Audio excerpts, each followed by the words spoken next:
16th regular town council meeting of the town of Vegreville. I call this meeting to order at 7:01. I'll be looking for a motion to adopt the agenda. Councillor Lemko makes the motion. Is there any additions or deletions? Seeing none, all those in favor? Carried. We're very lucky to have quorum tonight. We have 2 working and 1 who's sick tonight. So next up, take a motion to adopt the minutes of our last regular meeting. Councillor Berry makes the motion. Any errors or omissions within those minutes? Seeing none, all those in favor? Carried. Okay, so we have a delegation. And this looks like Vegreville and Area Stands with Ukraine Committee. Am I correct? Nice. Well.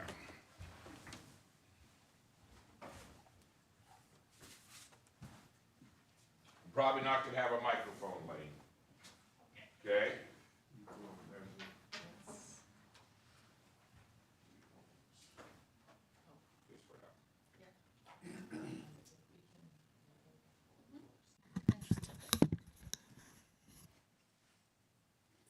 Okay, well, I want to thank you all for coming, and I want to tell you all that this is the best part of this job I've ever had.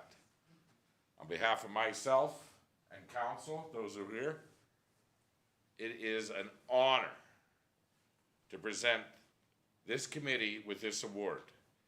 And I talked to Minister McIver, and he wanted me to thank you all for the work that you've put in.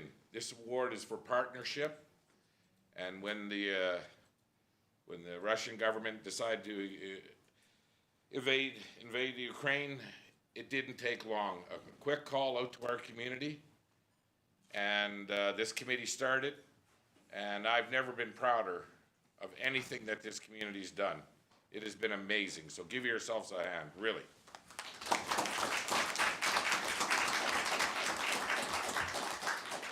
I know everybody's life is busy, but when you see people come into our community and what they've been through and stuff, it's just been amazing to see the community come together.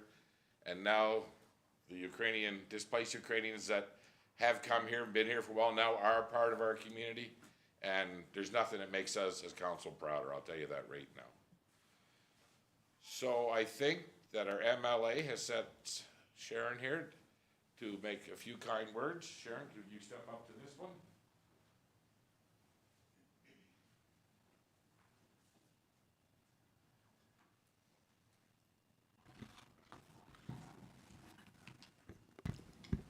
Good evening. I am honored to deliver greetings on behalf of Honourable Jackie Armstrong-Hominiuk, our MLA for Fort Saskatchewan Vegreville and Parliamentary Secretary for Settlement Services and Ukrainian evacuees, as she was unable to attend this evening. I regret not being able to attend this event tonight.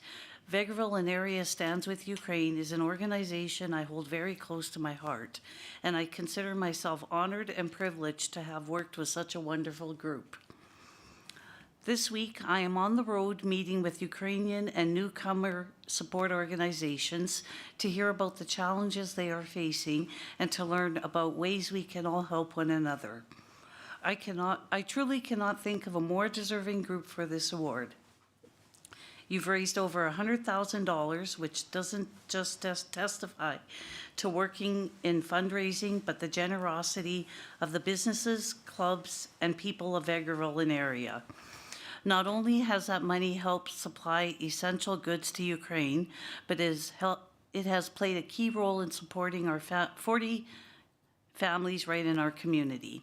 Your work has been so impressive, but frankly, I'm not surprised.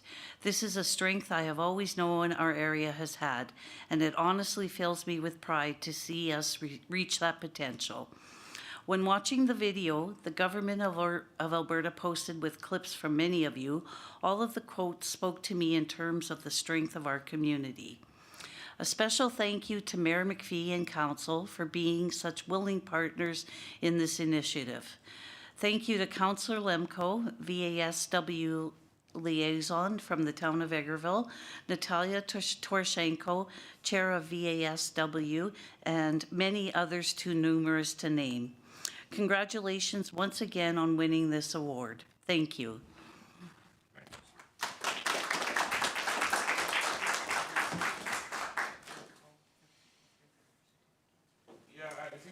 something a little unorthodox. Okay. That's just the way I roll. Can we get you guys to move your chairs out of the way? We'll need you here. You want our chairs right out of the I want them out of the way. That's the way we're gonna roll now. Nope. You want? Yeah. Natalia, Curtis, could you come up here, please?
Okay. Maybe we'll step up here.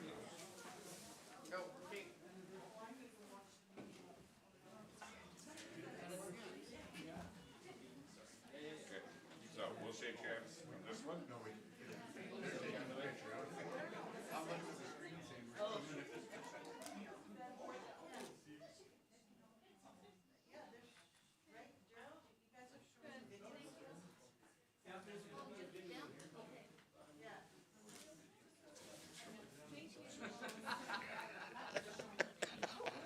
Okay, you're done. I'll get one here down first.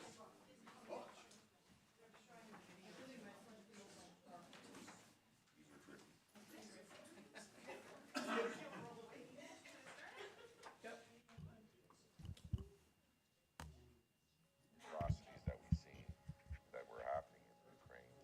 Have you guys seen the video that we submitted to the Right off the government? bat, it was the community that wanted to help. Council was getting a lot of requests from the community. I'm sure the lane can The queue it up council here. took it upon ourselves, council and administration, to come up with the idea to start a committee. One of the strengths of local government is being a community builder, and that's our role as council, is be able to support and champion those others that have connections to all of the resources. There's an overwhelming response when we had our first meeting of residents from the community coming to their social center to sign up or get some information on what that committee would look like. Well over 100 people attended, and from that, a committee was formed covering all kinds of different areas that might be used. And then that committee started raising some funds because there was no money to do anything. And so we have to date raised over $100,000, primarily from fundraising events and also from individual donations, corporations, businesses, service clubs. Initially, as with many other places and committees, the idea was to gather things and send them to Ukraine, and then it soon became obvious that it was necessary to do something for the Ukrainians who were evacuating to Canada and to Vegreville. So that's how our work went. Basically, we are the volunteer settlement agency for Ukrainian evacuees into Vegreville and area. Overall, we have had over 40 families, well over 100 Ukrainians settle in Vegreville. Children going to schools, families working in the community, volunteering in the community. It's interesting that some of these Ukrainians that have settled here want to be on the committee and are on the committee, which is a testament to what kind of people they are and what kind of people this community is. Vegreville and area Stands with Ukraine is a success, partially because this is a small community that really understands how to build one another up and be able to reach people where it really matters. So very proud of the initiative and very proud of the dedication of Vegreville residents to those that really needed help. And when you have a lot of good people that are trying to make a difference in what was happening for these Ukrainian people, and we knew that it would be a big task to take on, but with the support of the whole community, I'm really proud of what this committee was able to do. It was shocking, understanding what's going on in our country, what's going on in my country. We are very grateful that your mayor stands with Ukraine and helping, inviting us, accommodating, providing supports. So now we feel connected here in Vegreville. We found jobs, we feel safe, and we are growing and praying for Ukraine.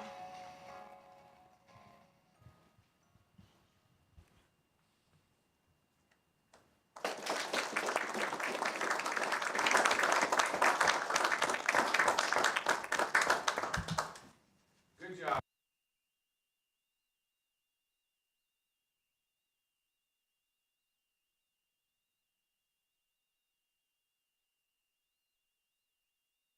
McPhee, and then if I could get the committee members from Vegreville and Area Stands with Ukraine, and also representative for the Vegreville Cultural Association. Curtis. Okay, who else is on the board? Oh, no, Cindy? On the stands with your, so yeah, the whole committee then, please. We might as well stand up here. Yeah. Not right now. Yeah, I would like one.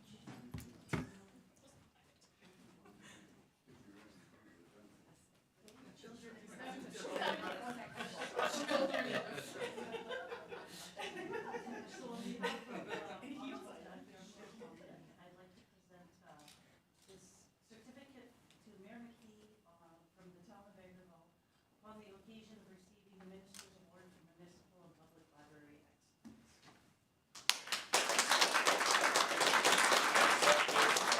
Council and all the staff, people don't realize too how much work goes into all this with the staff members, and one counselor is very dedicated, so thank you very much. What's wrong with you?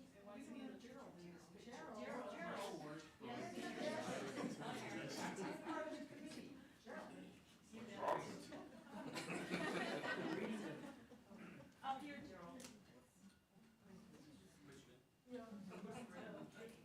And then, are we all, yep. And then on behalf of Honorable Jackie Armstrong-Honick, I'd like to present Vegreville and area staff with the Ukrainian Committee this certificate on the occasion of receiving the Minister's Award for Municipal and Public Library Excellence.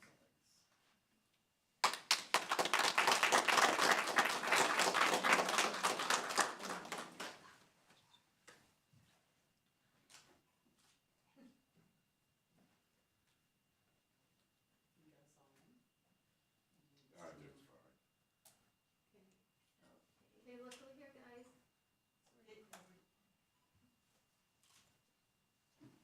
Thank you. Too many people. Too small, And then Curtis, on behalf of Honorable Jackie Armstrong-Honick, I'd like to present the certificate to the Vegreville Cultural Association on the occasion of receiving the Minister's Award for Municipal and Public Library Excellence.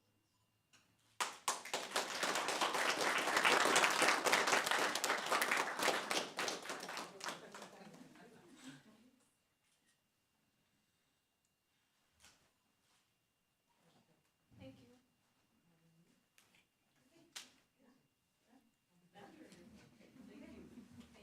There'll be coffee and donuts tomorrow morning, so come back.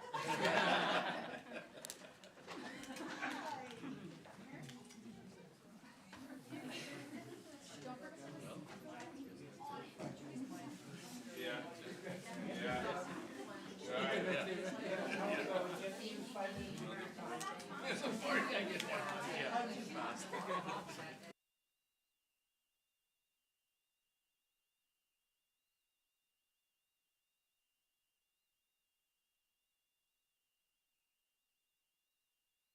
I just wanted to let you know that there was a delegation of federally elected officials that was going to be in Ukraine over the weekend. And through our MP, Shannon Stubbs, they came to her knowing the cultural background and how important this is to our area. So they came to Lakeland and asked for some letters of support and outreach to go along with this delegate. And I just want to let you know that as part of that, they went to the municipalities who had either sister cities or twinning cities and asked them if they wanted to provide a letter and a little bit of information. They were going to potentially be meeting with the president as well. They were getting to meet with some Ukrainian soldiers, and also stop at some memorials while they were there.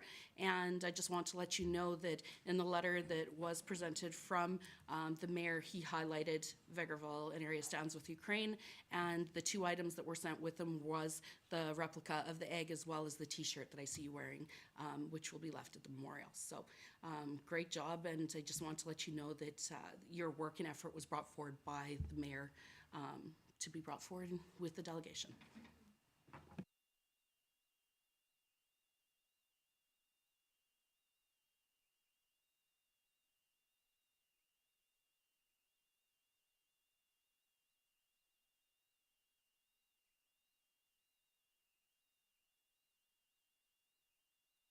all newly arrived Ukrainians. Ми тут зібрались не як Stand with Ukraine, а як на зустріч з нашими рідними. We gathered here not as if meeting with the area Stand with Ukraine, Vegreville and area Stand with Ukraine, but as if meeting with our families. Дуже дякуємо вам за вашу підтримку, допомогу. Thank you all for your support and help.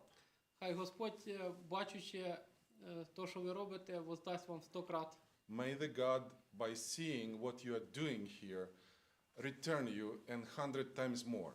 І хай ваші діти, внуки і правнуки будуть благословенні, як ви дали благословення для наших дітей, так і ваші будуть 100 і 1000 крат благословені. And may your children and grandchildren will be blessed like you blessed us, 100 and 1000 times more. А це солодкі гостинці з України. Sweet treats from Ukraine.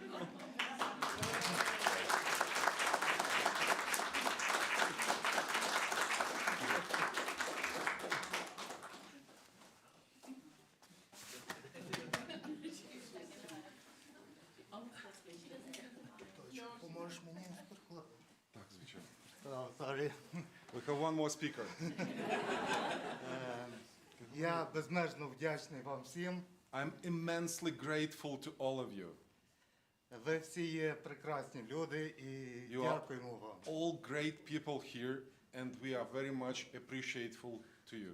Але не можу не згадати ще одну людину, But I need to mention one more person яка нам дуже допомогла.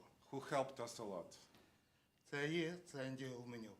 This is Sandy Humenyuk. Я не знаю, чому вона сьогодні не присутня, I don't know why she's not present today, але вона вклала дуже великий свій вклад у те, щоб допомогти новоприбулим українцям. but she took a very big part in helping newly arrived Ukrainians as well. She did. І ми їй теж дуже вдячні, And так we- як і вам всім. We are thankful and appreciative to her and to all of you Yes. as well. Thank you very much. Yes, and we all know that Sandy put a lot of time and effort right off the bat. And I think she'd slowed her down some. And they had a big move, they moved out of town, but we all know how important Sandy was to when the people first got here, so Thank you. you bet. Thank you very much. In few words from myself, I can sum up on behalf of the rest of Ukrainians how important the deeds and help of the committee to newly arrived Ukrainians. It helped us a lot to make a new start here in Canada, and we are very much appreciative for that.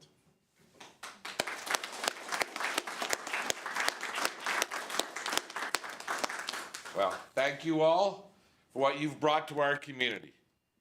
I mean, at first it seemed like we were doing this to help you, but it actually worked the other way. You're actually helping our community now. So. We are doing our best, all of us doing our best to give back to the community what community did for us. Okay. Well, Thank you very much. Thank you. Thank you very much.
Shannon Paquette, did I say it right? You did. Yeah, I played hockey when I was a kid with some Paquettes, so it was easy. Okay, it's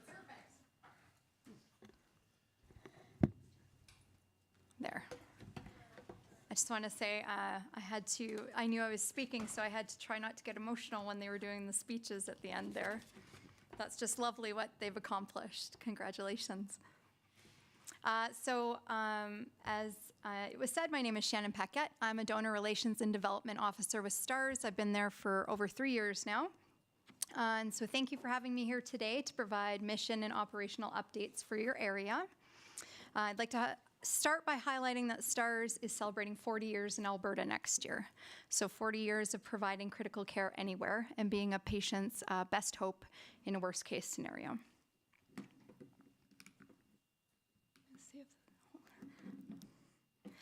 STARS gains its funding through various channels. Previously, we had a 10-year affiliation agreement with Alberta Health Services at 20%. And in 2022, AHS made an announcement that we would look at moving to 50% on a year-to-year basis. This is based on the 30 million, or was based on the 30 million operational costs for our 3 bases in Alberta, which is Calgary, Edmonton, and Grand Prairie. It has since increased to 11.4 million per base for our operational costs. But I'm very happy to announce that earlier this year, we signed another 10-year agreement at $15 million block funding per year from the government. So under our fundraising efforts, we have one of the most well-respected lotteries in Canada. We net around $10 million per year, which is almost the operational cost of 1 base. So if any of you are lottery ticket purchasers, thank you. But that still leaves us over $9 million to raise every year in sustainable support. So that comes from corporate partnerships, individual partnerships, external fundraising events, and as well our municipal initiative, which brings in $2.3 million per year.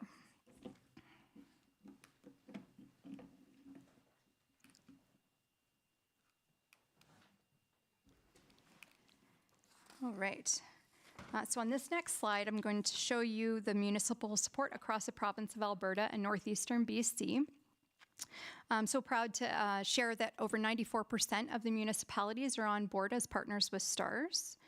And this united effort ensures a robust health and safety network for everyone across the province. So regional partnerships are growing and are represented by the dark blue boxes. These counties and municipal districts support STARS as little as $2 per capita all the way up to $90 per capita on a fixed rate. The light blue boxes represent our 9 municipal leaders who include STARS as a fixed rate standing motion in the protective services budget. These areas have funded over $500,000 to date. And finally, the 16 complete regional partnerships are represented with the red borders. So all cities, towns, and villages are also partners with STARS. So on this next slide, I'm going to show you the 5-year mission overview for your area. So for Minburn County, the county averages around 11 missions per year, with 9 missions coming specifically to the town of Vegreville. You can see from the slide that STARS provides critical care for many communities and residents in your area. And you'll notice that both scene calls and interfacility transfers are included. This is due to the fact that an interfacility transfer originates within your boundary and they're taken to the local hospital where the level of care that's required is higher than what they can provide. And that's when we're called in. So this is my favorite slide to share. You can see on the left side of the screen, the blue outline is the county boundaries. And on the right side, those red dots indicate who was flown from your area and where they were flown. So we use the postal codes from the patients that are flown, no other information, just the postal codes. And you can see in addition to the 69 individuals over the last, since 2010, that were picked up and cared for by STARS within county boundaries, we picked up 40 residents that were flown by STARS from 17 other locations across 3 provinces. So this is my favorite slide to share because this information shows it's a testament that we're providing care to your residents wherever they travel across Western Canada. So in this slide, that's a photo of our Emergency Link Center out of our Calgary base. They work closely with 911 and they handle the logistics of coordinating critical care response 24/7, 365 days a year. They receive on average 37,000 emergency requests per year. And we're the dedicated critical care provider in Alberta. So we also dispatch Halo and Hero when necessary. When an incident occurs, ELC can link together all the necessary resources to save precious time and give the best possible outcome to the patient. And at STARS, we're transport agnostic. I know everyone is familiar with the red helicopter, but our crew isn't limited to just the helicopter. We can travel by ground, ambulance, fixed wing, or even provide virtual care. So an example of virtual care would be if a patient was brought to your local hospital and STARS was called, our transport physician would be in the Emergency Link Center and they could provide guidance to the staff at the hospital while we're en route. And then once we have the patient and we're on the way to the receiving hospital, they're communicating valuable information, getting specialists ready so we can bypass the ER and go right into the OR. And that saves precious time. So we recently upgraded our helicopter fleet to the new H-145s with custom medical interior. So basically we're flying ICUs. Each one of our bases has a helicopter that acts as the primary. So we have 6 bases across Western Canada, and that leaves the other 4 that rotate during regular maintenance or if we have mass incidences that we're responding to. And STARS is a proud medical and innovative leader. We were the first ones in Canada to receive permission, a civilian organization to receive permission to have night vision goggles. So half of our calls occur at night, so that was a very vital addition to our operations. And I'm just going to give just a broad overview of some of the equipment that we have. As you can see from this photo, this is the back of the helicopter. There's not much room for anything in there. So every piece of equipment must serve a purpose in our mission to save lives. So this one is the handheld iStat, which is highlighted here. It's very small but very important. It can provide vital test results in under 2 minutes, and these results are necessary for the crew to have when administering pain medication. The Hamilton T1 ventilator can be used on any individual from neonatal all the way up to adult. The universal blood on board, so we were the first ones in North America to carry 2 units of blood on board, which has recently been increased to 4 units of blood. And brand new as of last October, we have our massive hemorrhage protocol. So that reverses anticoagulation and promotes blood clotting in severe trauma patients. So if we have someone that's lost more than 2 units of blood, we can administer this and it gives us more time to get them to the hospital. The video laryngoscope is pretty amazing. I've seen this in person just on one of our simulation dummies, not on a real patient, but I can say it's pretty incredible. So when they're dealing with a crushed airway or especially burn victims, there's no mistakes. It goes in the first time and they're able to intubate quickly. So the EasyIO drill provides immediate IV access for pain management and stabilization. The handheld ultrasound, as you can see, it's about the size of a phone. It's a game changer. It provides rapid diagnosis of various life-threatening injuries. And thrombolytics, so we have medications on board for pain management and for stroke victims as well. So to recap, I just want to highlight that STARS has flown over 60,000 missions to date since our start in 1985.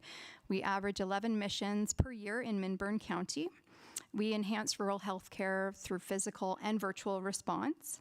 We provide a robust health and safety network for your residents wherever they travel across Western Canada. And this is all at no cost to the patient. So I would like to request that Council considers joining our municipal initiative and consider our funding request of $2 per capita for 2025. So thank you for your time. Very nice presentation. Is there any questions? Have you ever wore the night vision goggles? I did. Nice. It's as soon as I started and we did the tour the first day, I got to try them on, and they're in the locker room, so, you know.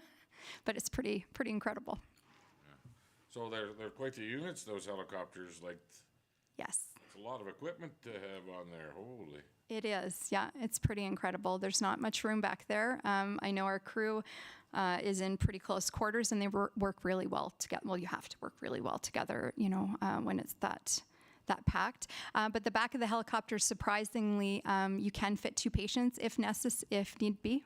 If we arrive somewhere and we have to transport 2, we can remove some of the equipment and give space for a second one.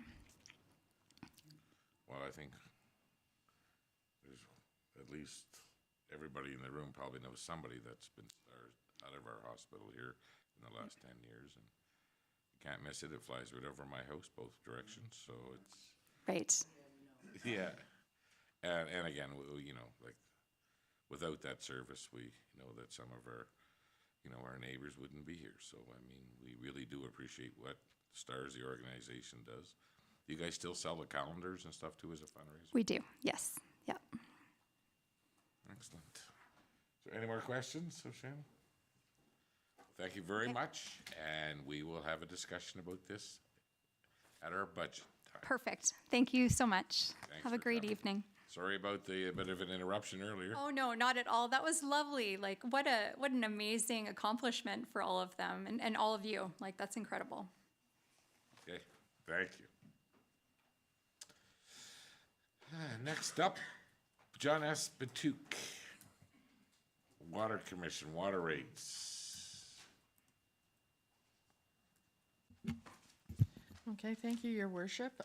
This next supplemental correspondence is from Al Harvey, the manager at the John S. Batuk Regional Water Services, and it's addressed to Council. The John S. Batuk Regional Water Commission, at its meeting of October 10th, 2024, reviewed correspondence from the Capital Region Northeast Water Service Commission outlining possible impacts on the water rates for 2025. With a wish to assist you with budgeting, the following is provided. Agreed not what I... Yeah. John S. Batuk Regional Water Commission purchases water from the Capital Region Northeast Water Services Commission, who purchases theirs from EPCOR. EPCOR has indicated that their rate is going to go from 90 cents a cubic meter to $1.08 a cubic meter, an increase of 18 cents per cubic meter. The CRNWSC has indicated that their rates are going to go from $1.03 per square meter to between $1.40 per square meter and to $1.55 per square meter, an increase between 37 cents per square meter or 52 cents per square meter. Part of the reason for this increase is that the CRNWSC wishes to add monies to its capital contributions for future capital reserves. This move is contrary to the water supply agreement that the John S. Batuk has with the Capital Region Northeast Water Services, and such John S. Batuk is objecting to this arbitrary change. The total increase between 37 cents cubic meter and 52 cents cubic meter was reviewed by the John S. Batuk and understood to be too large an increase. The John S. Batuk at the budget meeting for 2024 initiated the discussions on rate stabilization reserve. We had hoped to conclude the discussions with the policy after the 2024 year. There is an anticipation of some reserves being able to assist with a one-year, one-time rate stabilization of 15 cents per square meter. Therefore, for 2025, although not approved, for budgeting purposes, the water rates are proposed at municipal rate at $1.66 per square meter for 2024, and for 2025, $2.02 per square meter. Industrial at $1.68 for 2024, and 2025 will be $2.04. The rural will be $1.90 for 2024, and they're looking at $2.26 for 2025. And ACE is for 2024 was $1.90, and for 2025 they're looking at $2.26. Again, not the final numbers, although better understanding for budgeted purposes. Okay, well, I sat on the Water Commission. We've got some handouts here that Leslie's gonna hand out.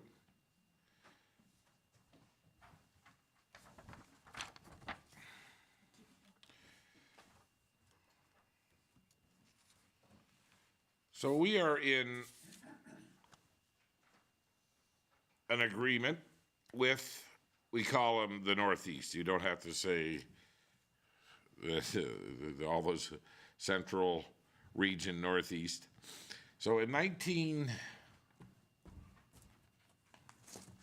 believe it was 82, it was established as a water board. It wasn't the Vegreville Water Commission at the time.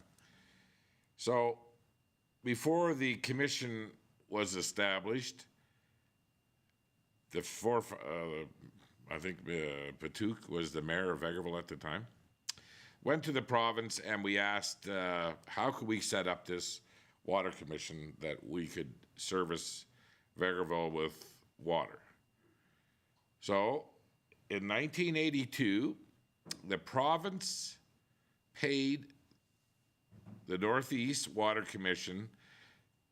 They were about to install a water line to Fort Saskatchewan. So they paid them to upgrade it to include us, which would be the Vegreville Water Commission. And we both share a facility just outside of Fort Saskatchewan. Our reservoir, our pumps on one side, their reservoir, their pumps on the other side. And it was $2.751 million that the province supplied to the Northeast Water Commission for us to have that capacity within that pipeline. So if you look here at what I've passed out, this is part of our water supply agreement. And if you look at number 12, the rates to be charged by the Northeast Water Commission to the Vegreville Corridor Water Commission pursuant to paragraph 11 of this agreement shall not include any allowance for payment of any capital costs, carrying charges, or depreciation. So what we've seen is that about 6 years ago, they tried to include a capital cost. They needed some new electronics on their side of the shared facility. And of course we said, we would never give you any capital cost for something on your side. It has nothing to do with us. Anyway, through their arrogance, they went ahead and applied those to the water rate. After 2 years of trying to get them to stay within the actual agreement, I think they got scared when we said we were going to sue individual councillors for the decision under the Code of Ethics. Because it is a signed agreement, it's a legal document. So their manager at the time said, you know what, EPCOR is increasing theirs 5 cents. We are not going to charge you the 5 cents. Well, how would that work? You need to reconcile this. You need to show us what the capital costs were, what we were paying before. And before all of this started, we had, since 1982, a great relationship. We own a fill line together that comes from Edmonton, the North Side Vault, to a facility that we both share. Each have their own reservoir, each has their own pumps. This started nothing but a problem. We would, every time there was maintenance to do on the fill line, the John S. Patouk, formerly known as the Vegreville Water Commission, would pay its share. And we would pay the maintenance of the operators. And at the end of the year, we would always reconcile. Sometimes we owed them some money, sometimes they owed us some money. And we would look at the water loss. And if it was, we would exactly what the water loss was on the transmission line. So after the new manager come on board, things started spiraling out of control. They started charging us in the water rate, and we're like, why is the water rate gone up? Of course, price didn't go up. Because if you read this, all the cost that they're allowed to charge us for is exactly what EPCOR is charging them, plus maintenance, insurance on the pipe. So they broke it down for us about 4 years ago. So, and we right now are 30% of the water that flows through that pipe comes to the Vegreville Water, John S. Patuque Water Commission. So they charge us 30% for all the maintenance, engineering, any valve replacement, whatever's needed to be done on that line, on that transmission line. And typically, a transmission line in water loss is less than 1% because it's not distribution. So we started seeing the water rate going up. And we asked them, what is this for? Well, you got to pay 30% of our operations. Why would we pay 30% to the Northeast for something that's beyond our reservoir? The province, in its wisdom, built that line to service 2 commissions. Well, let me tell you, they have turned this agreement upside down. They are charging at will whenever they want. We have launched a lawsuit for $1.3 million against the Northeast. We put it on a pause in the courts, hoping that we can find some course that we tried mediation, we've tried everything. We started looking at what they broke down in cost, and 30% of their electrical fees, of all their pumps. You don't pump as a drop of water. When the valve opens, EPCOR pushes the water to our reservoir. Why would the citizens of Bruderheim, County Lamont, Chipman, Mundare, Vegreville, why would we want to pay for all these other municipalities in the Northeast when you don't pump as a drop of water? Because you're our customer. We are not your customer. As a matter of fact, their EPCOR bought a piece of the fill line. They bought 8 kilometers of it. And if you go into the negotiation with the province, that the Northeast could never ever sell any of the pipe unless the John S. Patuque said yes, and we got our share of the money. That doesn't sound like a customer to me. And that's not the way the province arranged this deal. So now we have stopped paying them for a while. We pay them only EPCOR's rate, and the rest of the money we put into a trust. They countersued us, but they dropped their suit because the money was sitting in a trust with their lawyer, which happens to be the Brownlee. We have tried everything. In our contract, in our water supply agreement, it says that if there can't be any resolution to the problems, you have to go to the Utilities Commission. And our lawyers have been holding off for about 2 years now, not wanting to go there. But that's where we're going right now. They have no legal, by law, they cannot do what they're doing to us right now.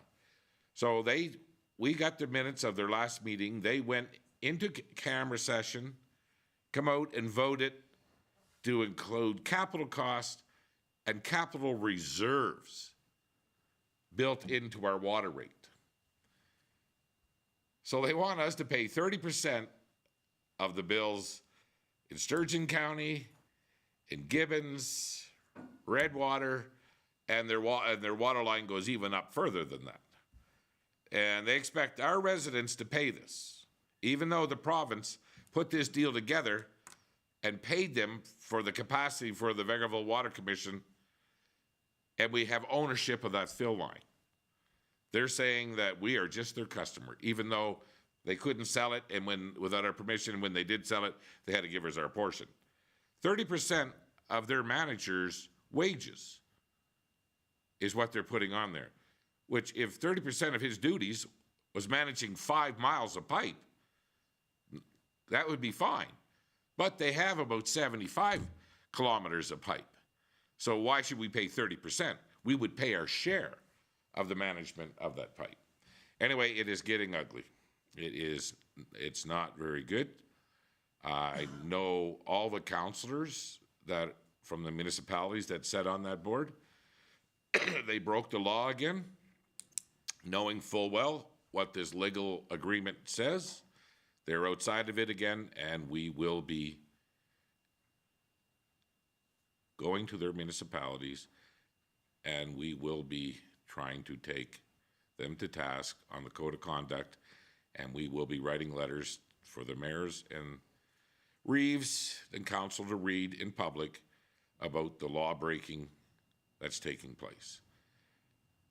And there is money to be made by their decisions. Breaking the law helps them personally with their water rate and their municipality. So that's where we're at right now. It's very frustrating.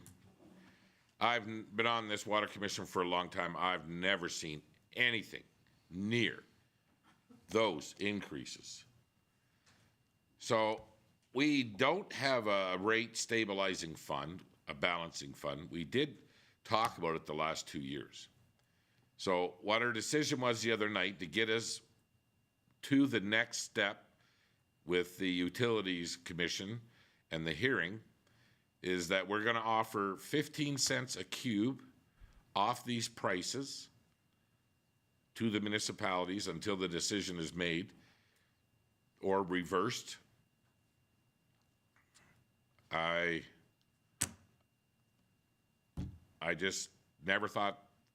I've been on this commission for a long time, and it has run very smoothly working with them until they brought this new manager in. And it's a criminal act is what is happening here right now.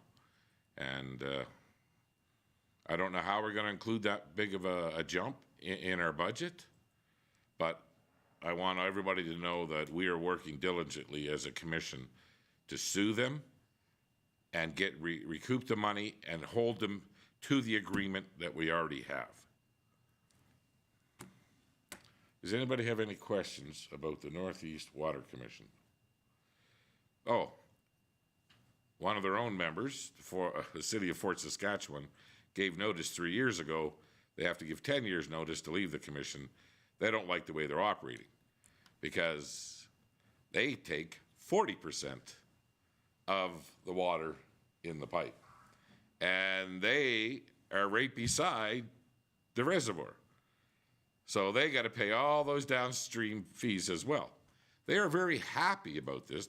The city of Fort Saskatchewan, their councillor voted in favor of charging us more because we can offset the price for the water of 30% to Fort Saskatchewan.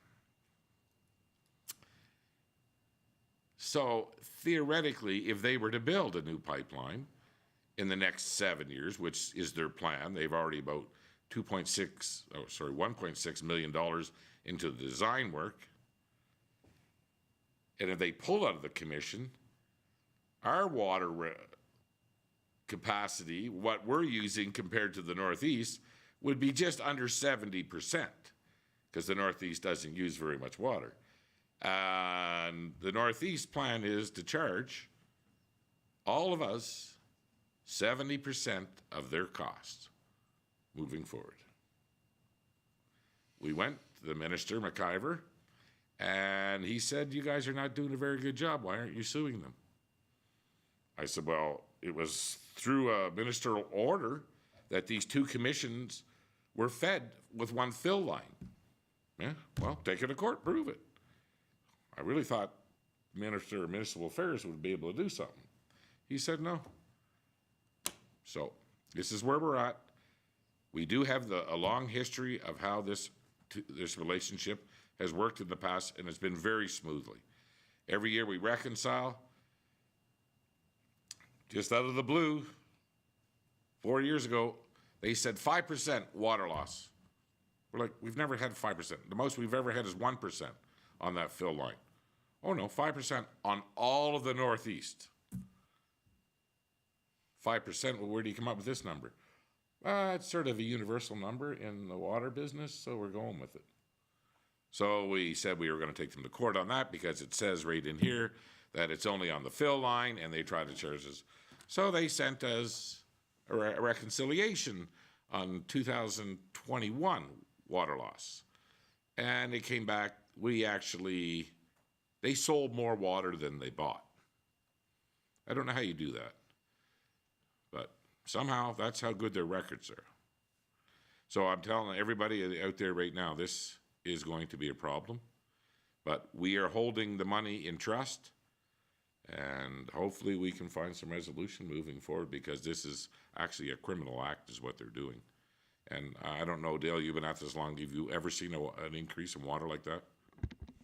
No, Your Worship, our average for the last 7 years has been about 2.1%. Yeah. This is 21.7. Yeah, it ain't good. So, like I said, we're willing to offset it in this balancing fund until we get to the Utilities Commission. And hopefully that our lawyers say that, you know, that we should be fine. So, and then the lawsuit will go in, and then we'll be able to build our own balancing fund. So, I mean, that's a big increase by EPCOR too. EPCOR used the balancing fund last year in their model. They didn't increase theirs because they're only allowed to make so much profit a year. And they made more profit than what they were supposed to. So they applied that to last year's water rate cost to offset the cost with it. But then this year we see 18 cents, which is kind of crazy. Anyway, that's where we're at with that, and I will be going to all the media, letting them know where we're at, and writing letters to all the municipalities in the Northeast regarding the criminal act that their councillor is providing. Any more questions on the water rate?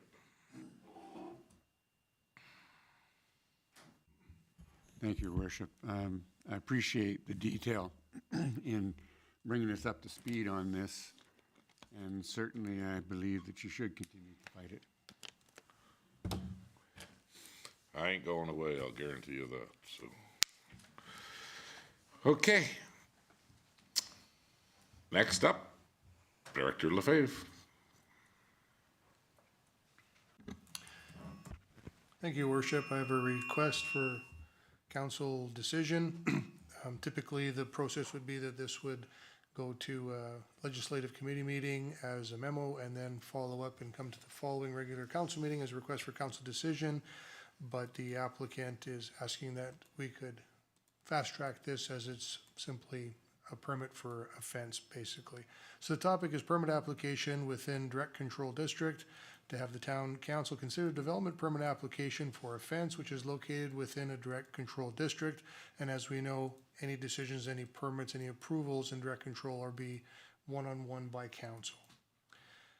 IP&D received a development permit application which is attached to construct a fence at 5133 51st Ave. The proposed development will be built on property line which is permitted within Land Use Bylaw 11/2019. The applicant would like to construct a fence starting October 20th of this year, and will have the project completed by October 31st of this year as well. As stated in the Land Use Bylaw 5.19, Direct Control District, Section 3, Development Regulations, council may regulate, control, and apply conditions of approval to the use or development of land or buildings in any manner it considers necessary. Our communication strategy is simply to notify the applicant of council's decision, and the recommendation by administration is being made that town council review the development permit application and approve the development permit with or without conditions. Attached, you'll see the real property report, the footage that is written by the applicant is close. We will fine tune that. The important thing is that that is an accurate RPR, and they have the fence being placed on the property line, which is what we like to see, and then followed by the development permit application form itself. So Dale, the only reason this is here because it's under DC, right? Absolutely, it's by DC. If this was in our office, it would have been approved today. Any more questions? Okay. Make a motion for the recommendation. Go ahead, Councilor Lefko. I'll make that motion. Any more questions? All those in favor? Carried. Thank you. Thank you. CEO Ling, you've got the next one. All right, thank you, Your Worship. This next one is a letter from the Vegreville Region Physician and Health Professional Attraction and Retention Committee. It says, Dear Mayor McPhee, Rephysician Recruiting Grant Funding. I am writing on behalf of the Vegreville Region Physician and Health Professionals Attraction and Retention Committee to request the county's support in contributing to a grant for the relocation expenses of our community's newest physician. And I absolutely cannot pronounce his name. I apologize. The doctor will be joining the Vegreville Family Clinic in the coming weeks, and we are excited to welcome him to our region. We have greatly appreciated the town's support in the past. Your generous contributions have been invaluable in helping us continue the essential work of recruiting and retaining physicians in our community. As we strive to meet the future healthcare needs of Vegreville and the surrounding areas, we kindly request a grant of $6,000 to assist with the doctor's relocation expenses. Thank you for your ongoing commitment to the health and well-being of our community. Your continued support is critical in ensuring we meet the healthcare needs of our residents for years to come. Sincerely, Tara Cusio, Chair. Okay. Councillor Barry. Thank you, Your Worship. I would make the motion to say so, but I don't know. I sit on this committee. To make it easier, the middle name isn't there, so we call him Dr. O.J. Okay, thank you. And that's what he prefers to be called. Okay. So, and I think there's a typo here, the first request of the town. Yeah, that should say towns. Yes. So this is a duplicate letter, one coming to the town, one coming to the county. The way that the generally works on the incentive to help bring him in, or a doctor in, and settle in the community is we offer $6,000 from the town and $4,000 from the county. So that is, they'll be getting that request themselves as well.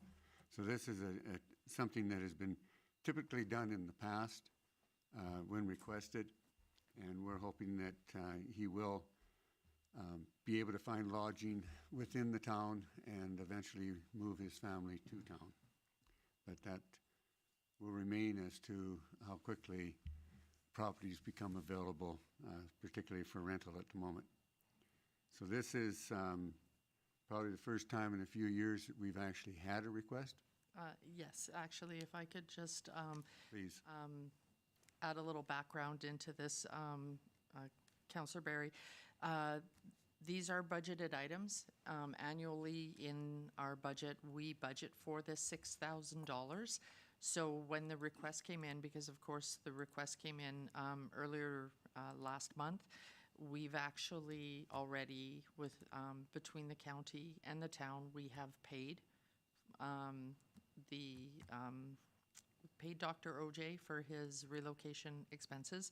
So this letter is here for receive and file, and just to let council know that they have called for that budgeted item.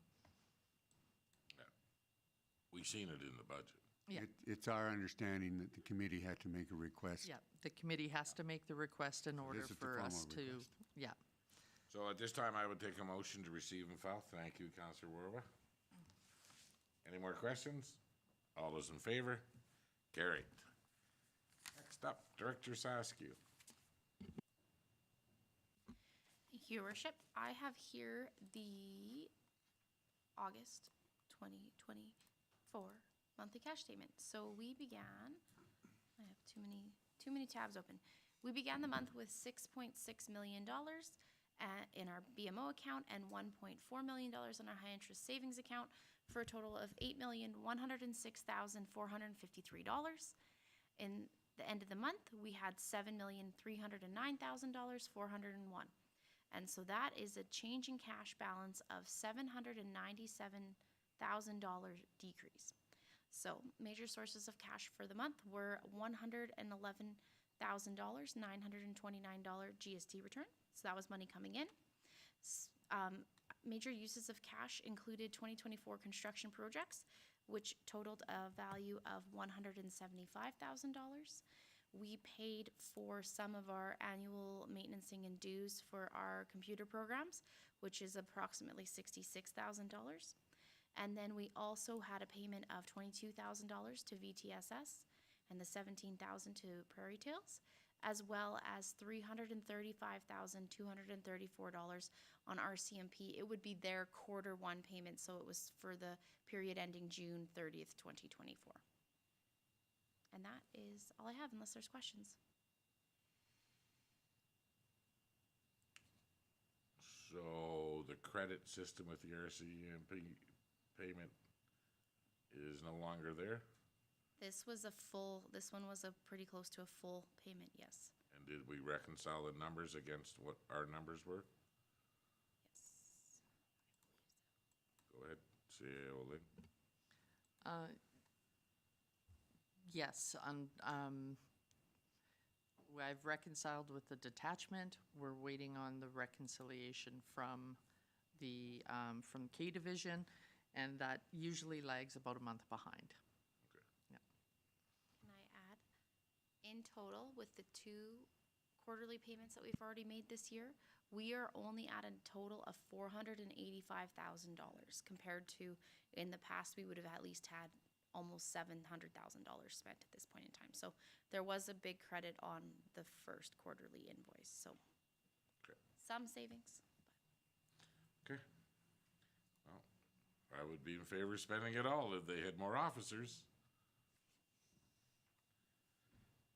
Okay.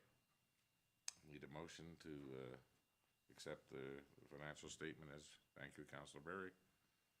All those in favor? Carried.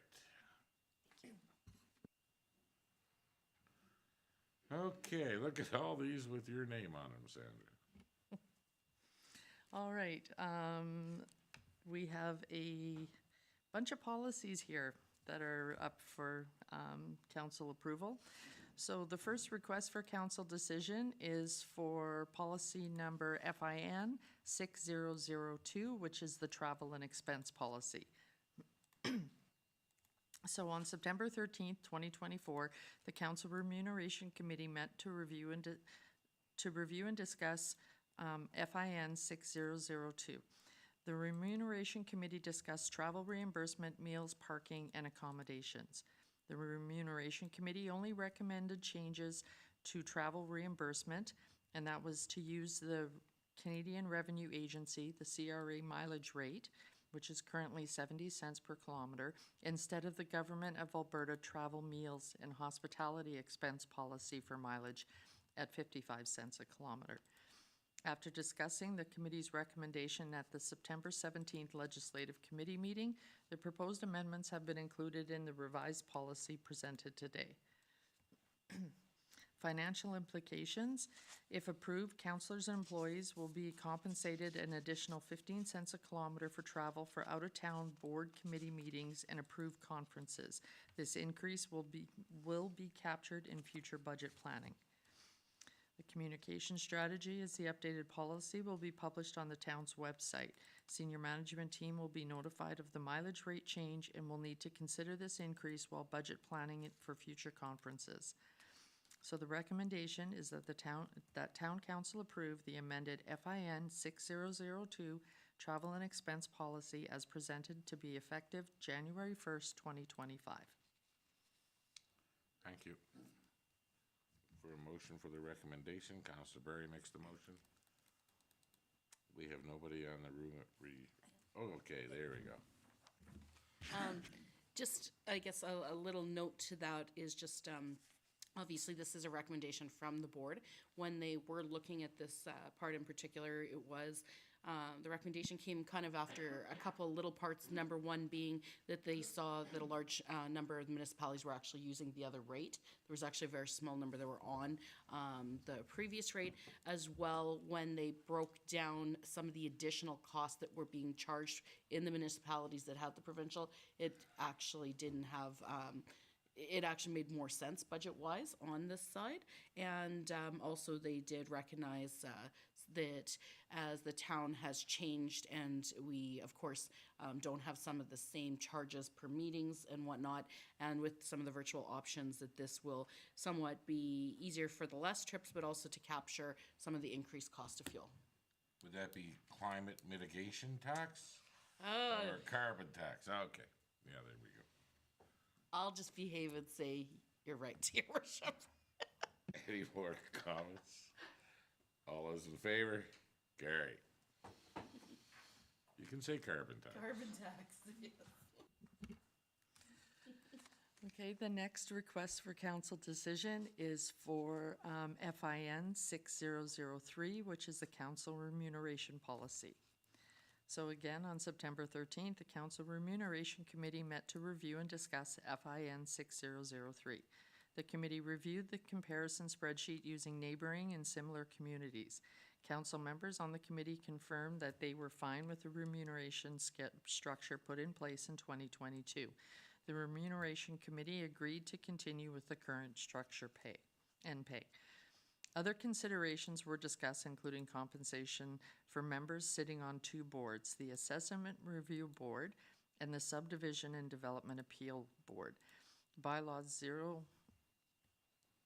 09-2018 Assessment Review Boards and 01-2019 Subdivision and Development Appeal Boards both state that these public members will be compensated as per the council remuneration policy. The Remuneration Committee recommended that public members of both ARBs and SDABs be paid $200 a day for their time.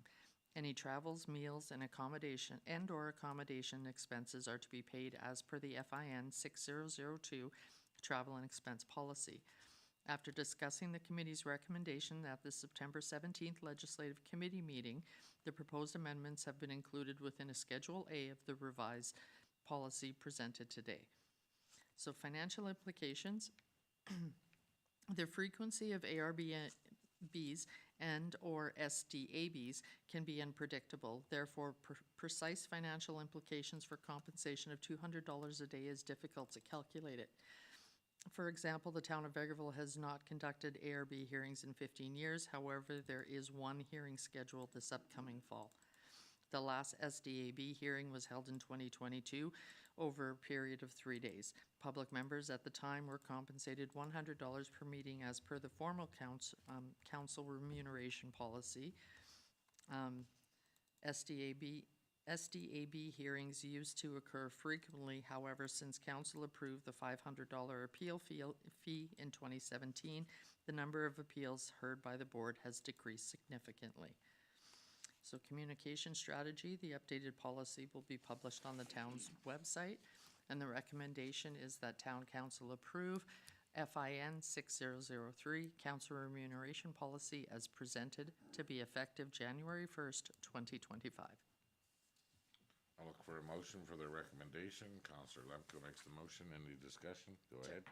I just wanted to provide just a clarification for anybody who might be watching on this one here. It is not an increase based upon the council receiving an increase. It is a correction from a change in how council remuneration worked. Previous to that, it was based on so many dollars for meetings. That's gone away, and it was caught by administration, which was a good catch to say, because now the council would not be charging, they have one flat rate. Without that, there was no way to actually pay members that might have sat on those committees. So that, just to kind of go, because I know this falls under council remuneration policy, but really it's actually mainly to make sure that any members who sit on that board can still be compensated, since there isn't a dollar figure.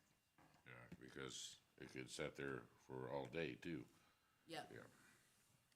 Okay, any other comments? All those in favor? Carry. Well, we get a lot of work done when there's only 4 of us, eh?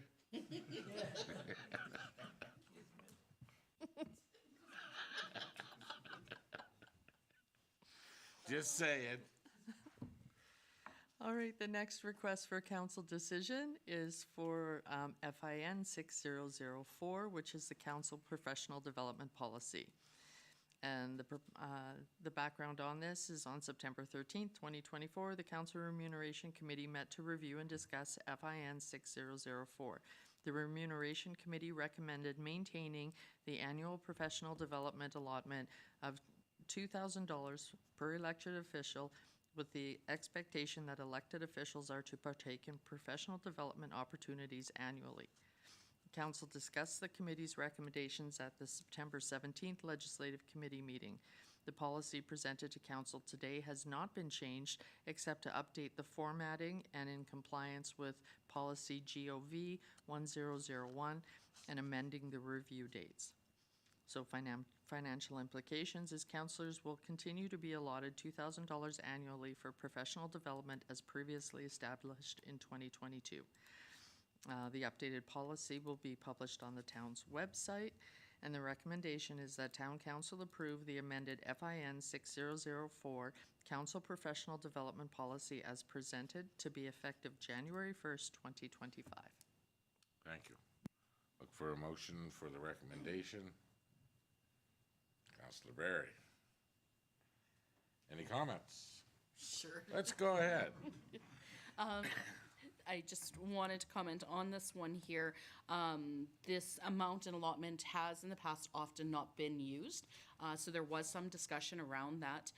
However, the board was, the recommendation that they brought forward was, of course, to maintain, but also they really stressed the need to use it with, you know, some other opportunities for professional development, as well as there are now becoming more and more requirements of counselors that are actually going to require them to take courses. As we've seen, we all were required to take some different online courses, and we anticipate that that's going to be happening even more and more, especially as we see some of the issues that have happened in other municipalities, and we are expecting to see even potentially through the municipal government, through the municipal affairs, maybe even some more regulations placed on counselors. So that was why their recommendation was staying, but they did really encourage people to be using it, because I know it is something that hasn't been used in the past.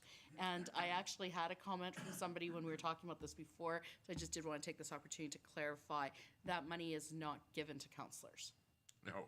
It is literally a professional development, and there's actually very strict regulations. It's not something we can apply for money given to council to use as they see fit. In the policy, can one counselor transfer their money over to another counselor? Because I seen that when I first got on council.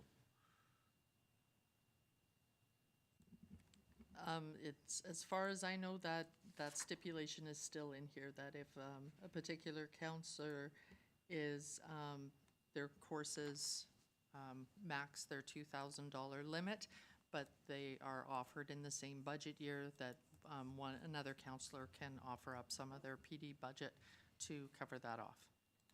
Okay. Any more questions? All those in favor? Carried. One more, C.A. Yodling. Okay, the next one before you is for policy GOV 1012, the advisory boards and committee policy. And the background on this is GOV 1012 advisory boards and committee policy was scheduled for review in September 24. Legislative Services Senior Management Team and Town Council have reviewed the policy. Administration has proposed the following amendments.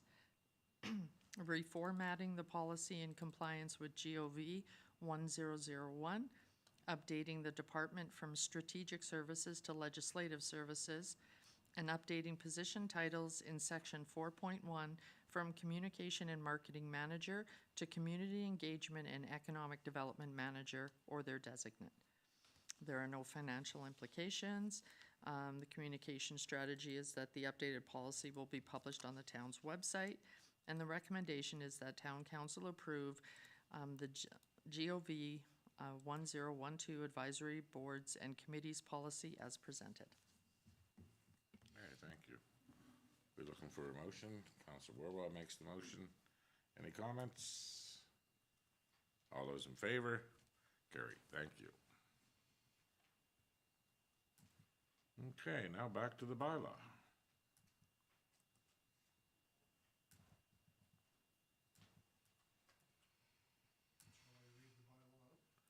I think you should. Okay, I will. Bylaw number 06/2024 of the town of Vegreville in the province of Alberta for the purpose of amending land use bylaw number 11/2019 pursuant to the authority of the Municipal Government Act. Whereas the Municipal Government Act, RSA 2000, Chapter M26, and amendments thereto authorizes the council to pass bylaws for municipal purposes. Whereas the council of the Town of Vegreville in the Province of Alberta deem it advisable to amend Land Use Bylaw number 11, 2019. Now therefore, the Council of the Town of Vegreville duly assembled enacts as follows. That Bylaw number 11, 2019 be amended as follows. 1.1, designated land lot Block A, Plan 2643AY be changed from UR Urban Reserve to DC Direct Control. 1.2, Section 1.4, Storage Facility means a secure site containing buildings constructed and used for the rental of bays to persons or businesses for storage of private goods. The site may also contain indoor or outdoor allotted rental spaces to be used for the storage of vehicles and recreational vehicles, security offices, and security suites, and may be required to provide screening at the discretion of the Development Authority. Section 1.4, Security Suite means a suite designated as accommodation for 24-hour on-site security personnel. Section 5.10, Commercial 2 Rail, add storage facility as permitted use. Section 5.14, C5, Business Commercial, add storage facility as permitted use. Section 5.9, C2, Commercial Highway, add daycare facility as discretionary use. And Section 5.11, C3, Commercial 3 District, add daycare facility as discretionary. Effective date, this bylaw shall come into force in effect upon the date of passing of third and final reading. Thank you. So, we've had the first reading on September the 23rd. We've had our public hearing held today. So at this time, I'll take a motion for the second reading. Councillor Berry makes that motion. Any questions? I just do have one small question, Director Lefebvre. Security suite means a suite designated as accommodation for 24-hour site security personnel. That is correct. So I've looked into this in other municipalities. Some people have a shop and they have a security suite, sort of like a hotel room where you think that that would fall in here? I do not think it would fall in there, as that shop is not a storage facility. Okay. And this only supplements storage facility, and then it mentions security suite. Security suite is not mentioned in any other use. Okay. Just wanted to clarify that. Because we do see that starting to pop up. People with their buildings, their trucking outfits and companies and stuff have a security suite where they keep a security person all night in the building now. Thank you, Your Worship. I just think I wouldn't mind addressing the letter that we received during the public hearing from Kevin Stewart. I appreciate his concerns, but I don't believe that the area that we're referring to here really qualifies as being an environmental reserve. It has been used in most of that area as farmland for quite some time. The river there does flood, but it's not a vast annual flood, nor is it truly a significant wetlands. But the aspect of what we're doing by changing from urban reserve to DC direct control does not in any way change what is permitted in development there. What it does is it changes it so that we have council's direct control and can review what development is going on there. And there is development that's permitted in an area that does occasionally flood. That's not a matter of because it receives overflow from a river from time to time that it's automatically an environmental reserve. It can still be developed on. It's just that we have control on what is developed on it.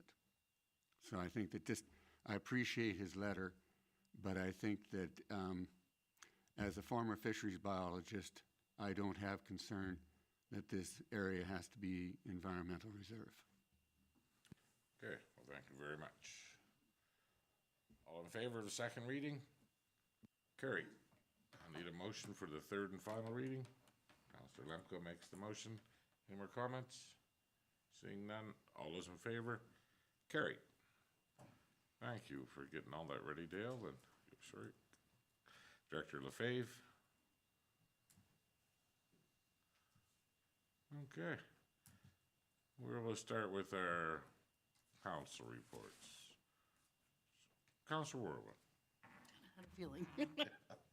Thank you, Your Worship.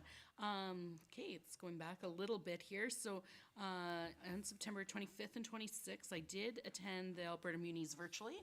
I actually thought it was pretty good. Things were rolling along quite smoothly till the second resolution session there, and then it went a little long and over the run. I was thinking I might run out of tape there watching, but it was still good, and I do appreciate that those options are there to still be able to, vote on all the resolutions, and actually everything worked well. The same voting app and credentials that they give when you're in person worked exactly the same from home. So anyways, I did appreciate that. On the 3rd, I attended a chamber meeting, and I did speak to this before, but I just want to remind everybody just of a couple items, and one of them was the Christmas party, of course, being on the November 30th, and so watch for that. Some of the posters are ready. We did discuss them at the last meeting, but get your tickets. It should be a really fun night, and it's going to be a mock casino evening with, again, instead of sit-down supper, it is kind of like stand-up hors d'oeuvres and a few fun things, but I think it's going to be a really good event.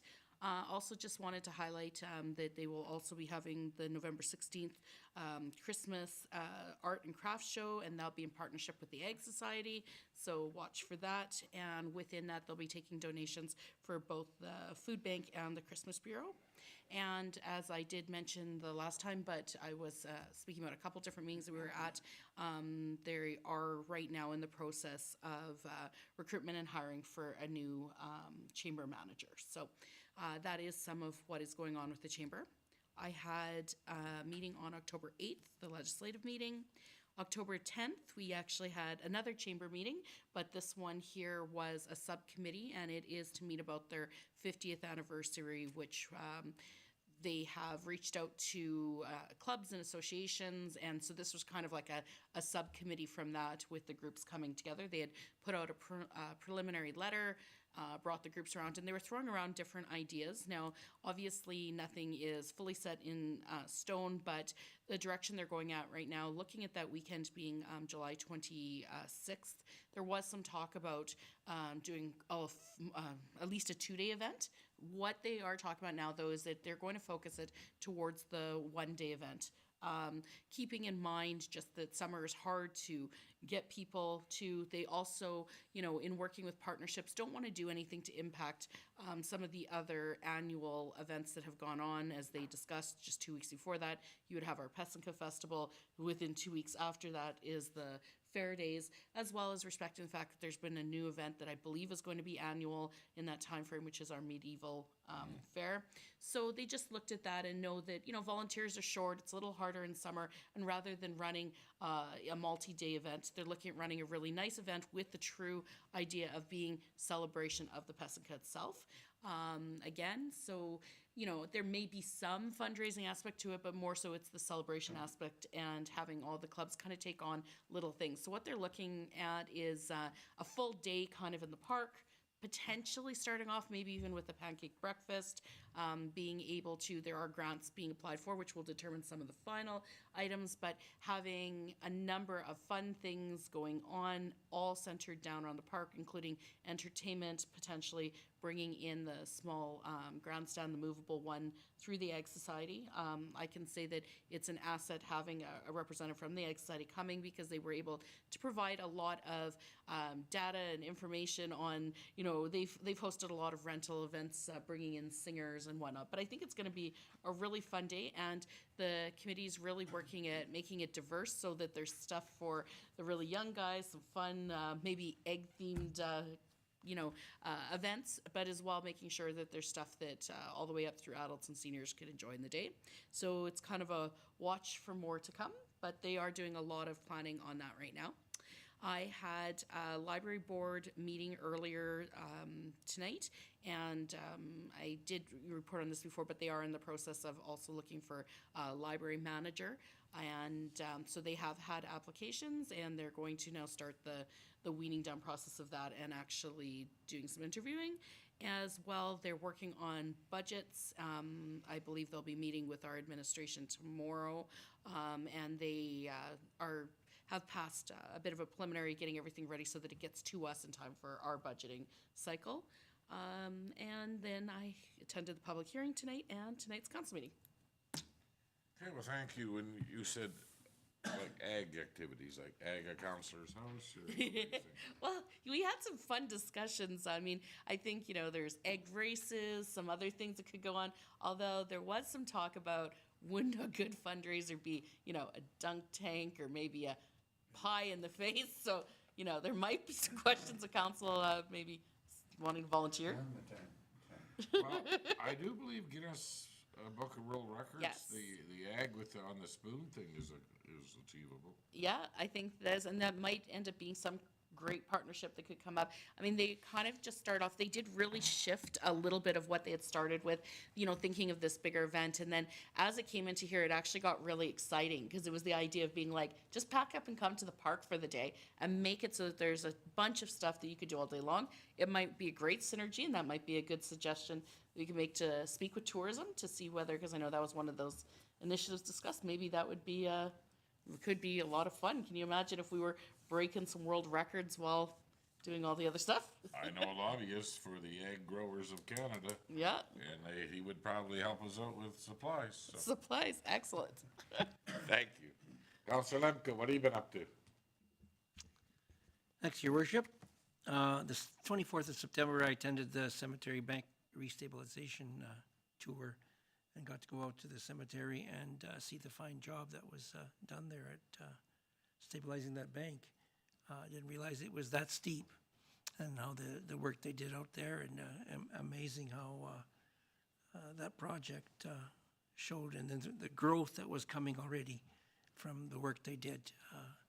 Well done, a great presentation at the Hotel Inn and Suites. Kudos to administration for putting that on, and it was nice to see stuff like that come into fruition in our community. I attended the Alberta Munis Conference in Red Deer on the 24th to the 27th. A lot of networking there, and ability to see other municipal councils in action and some of the resolutions, and a lot of nice networking there. September 30th, I attended the Tourism Advisory Board meeting, and you talk about the Guinness World Book of Records. That was discussed as a potential event for 25. I believe the record is 1,445 participants doing an egg and spoon race. So our tourism coordinator has reached out to Guinness and is getting some information on that, and we would possibly like to entertain that as a tourism event. Also, a discussion on the potential of having the sausage and egg race. It's a marathon from Vegreville to Mundare, or Mundare to, so sausage and egg, or egg and sausage, depending on how it goes. And we're talking to, again, she's talking to the highways to determine the feasibility of that and what that could look like for us, and reaching out to the running room. I believe there's a gentleman from the running room owner of that who has some ties to Vegreville, and maybe we can put something together there. Registration night had 45 tables, 6 more than last year, and it worked and coincided with the Orange Crow Leadership Group and the Recreational Feasibility Study survey that was out there, which was great timing. Vegreville Christmas, Friday the 29th of November. I believe the craft show is scheduled for November 19th. Some other highlights. I know the stats guy is to my right here is away, so he asked me to throw some numbers out. The VIC stats for this year, They tracked 68,800 people, up about 4,000 and change from last year. Number of people that entered the facility inside the building was 29,600, and they counseled 22,800 of those people. Number of nights at the campsite was 1,610, down a bit from last year, which was 1,784. But an interesting number, the addition of ice cream and ice cream sales generated about $42,000 more revenue, from 62,600 last year to 104,961 revenue, and that's I think that's a lot of ice cream. And Borough Bike is 76 usages this year on Borough Bike. Paddle boats was up, 458 rentals of our paddle boats, and 876 participated in mini golf this year for half a season that it was up, which is some nice numbers as we move forward. The Ag Society report indicated that they had 40,000 people were brought into town this season through their events. And they're going to continue with the same number of events as last year. And Medieval has booked this facility again for their Medieval weekend, which is great to see because that was a great event to bring people from all over Alberta. On October 8th, I attended the Ledge meeting. October 9th, I took a workshop, and the workshop is it's a train-the-trainer supporting Ukrainian evacuees from across Alberta. It's a workshop put on by the Alberta government, Rural Development Network, and Action for Healthy Communities. There's 5 workshops, 2.5 hours each, and it talks about helping support evacuees from Ukraine across rural Alberta as we move forward with some of their needs and stuff. So I attended the first session, and it was basically a guide, the background of the Ukrainian situation and the needs of Ukrainian evacuees. And I found a lot about the war in Ukraine and some of the stuff that's going on there, and the difference between the east and the west of Ukraine. It's very interesting, very interesting. The 10th, I attended the Regional Recreation Feasibility Study Steering Committee meeting. I'll let his worship speak to that as it's his baby.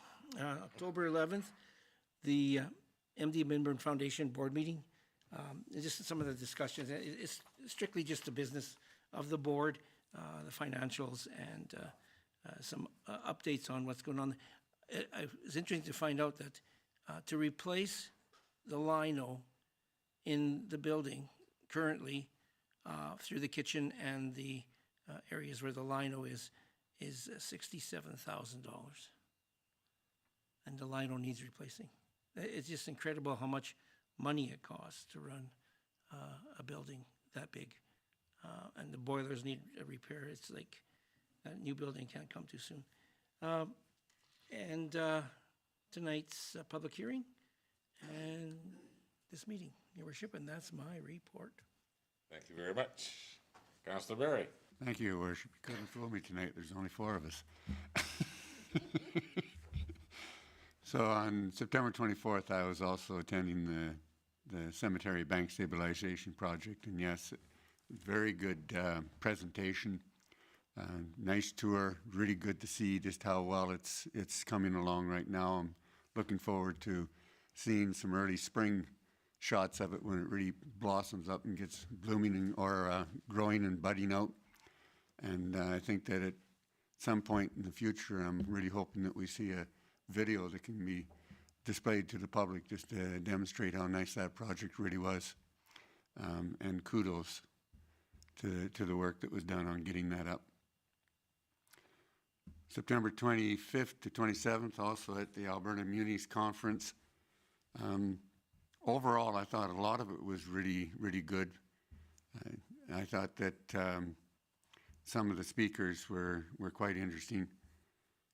It's a little different being in Red Deer because we have to move around a little bit more, so you have to plan your day a little bit better to get down there and get back and around, but it's nice to be in a different location from time to time. On October the 7th, Leslie and I met with Sunrise Estate Services at the museum and given them one more tour and talked with them.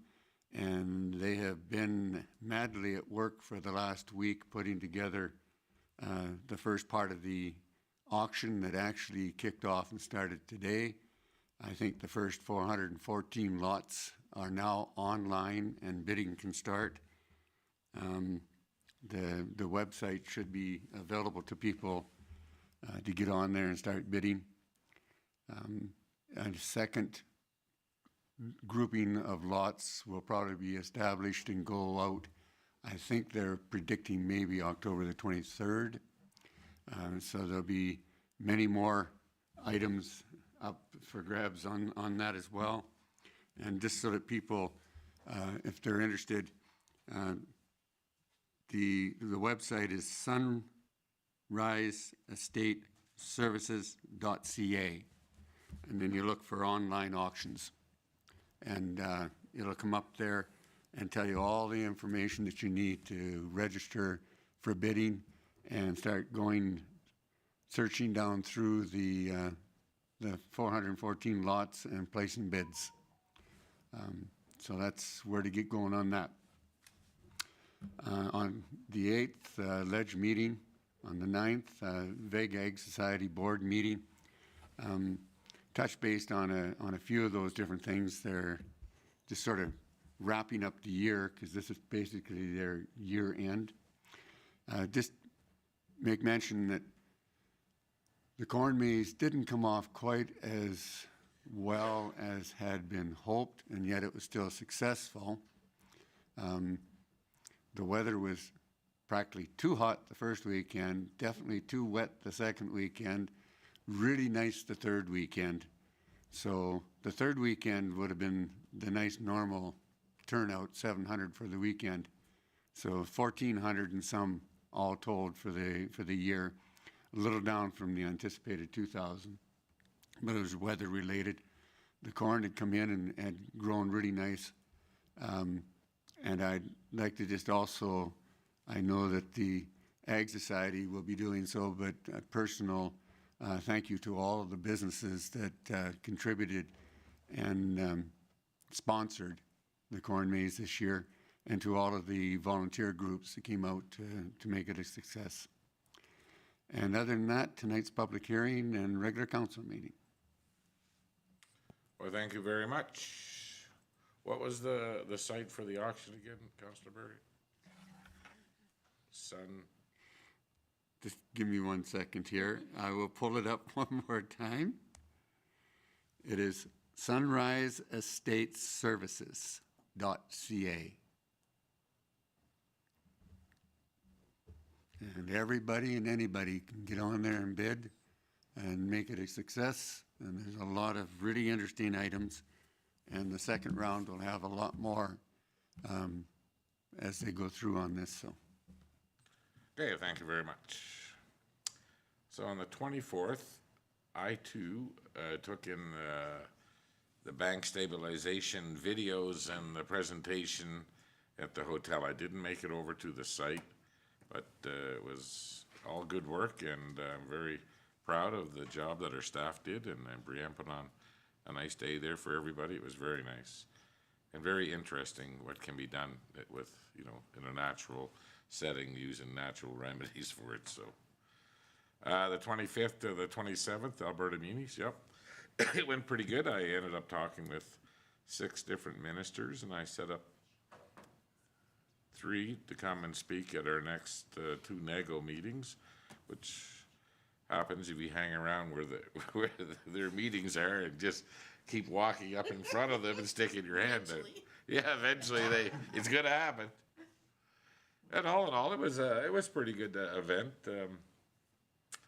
I do like it when it's not so spread out, though. I mean, if you can just walk for your hotel at most of the meetings and go back for a rest when you want, it's good. So On the 30th, I ran out to Alberta, to Two Hills, and I had a quick board meeting with Alberta Hub. And then the next day, we had Alberta Hub meeting in Lamont. And then, as we've been trying to run it lately, right after that, we had a NAGO meeting, right after the Hub meeting. And we had Minister Dreeshen, and we had 7 of our MLAs in on that meeting. And we got an update on Highway 28, and we talked a little bit about our rural health incentive that we're pushing hard for right now for the Northeast. So we have some plans, and hopefully, once we get them a little bit further down the road and the survey that we're going to have for the Northeast, I'll be able to share that with what's going on with council. The Hub meeting, there was a lot of good stuff to report there. Of course, our rating is the number is an A rating here in the bale straws, wheat straw bales, and we've had a few conversations with people since that report has gone out too. So yeah, Alberta Hub, and we talked about what it looks like moving forward with Hub, with the scaled back funding over the next 3 years to a 0 for RETAs in this province. So we got a lot of decisions to make there.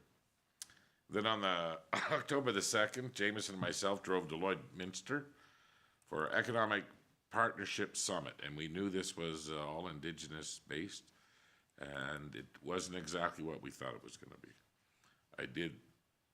My thoughts were that it was going to be different First Nation groups that you could have chance to talk and meet with and stuff.